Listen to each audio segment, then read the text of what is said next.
Je reprends la route en partant de Montréal direction la Gaspésie qui se situe à l'est du Québec. Je voyage donc en autostop et tente de dormir chez l'habitant. Mais cette fois-ci, je me suis lancé un nouveau défi, partir sans argent et sans carte bleue. Je vous laisse découvrir cette nouvelle aventure découpée en plusieurs épisodes et à très vite.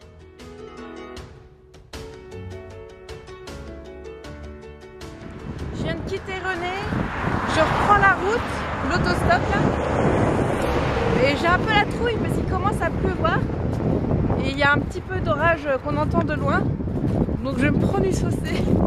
J'espère vite trouver quelqu'un dans sa voiture.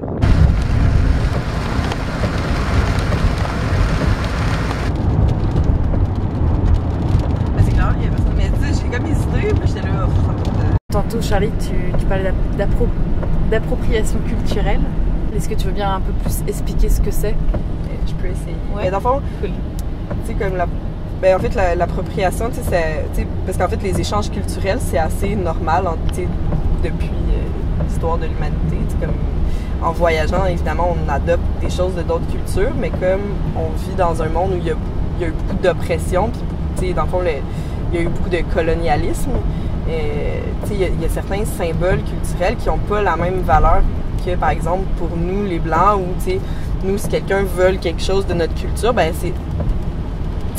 On n'a pas essayé... Nous, on a moins vécu l'histoire où ça a essayé d'être détruit.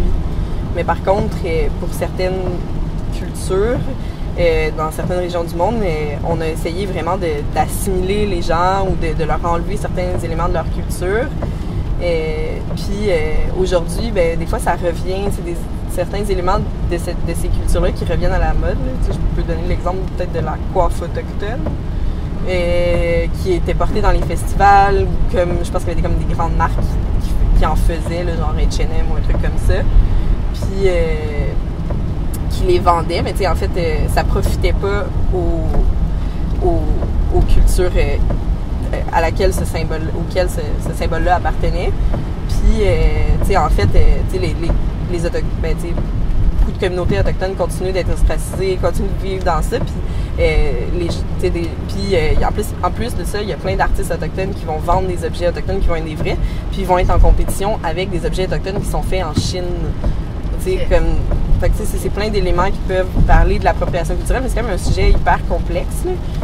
Puis, mais c'est ça. Fait que souvent, quand on parle d'appropriation culturelle, il y a des gens qui vont dire « Ah, mais oui, mais c'est normal, les échanges culturels. » Je pense que quand on est des voyageurs ou quand on est des gens nomades, il faut être super attentif à ça. C'est la différence entre l'appréciation et l'appropriation.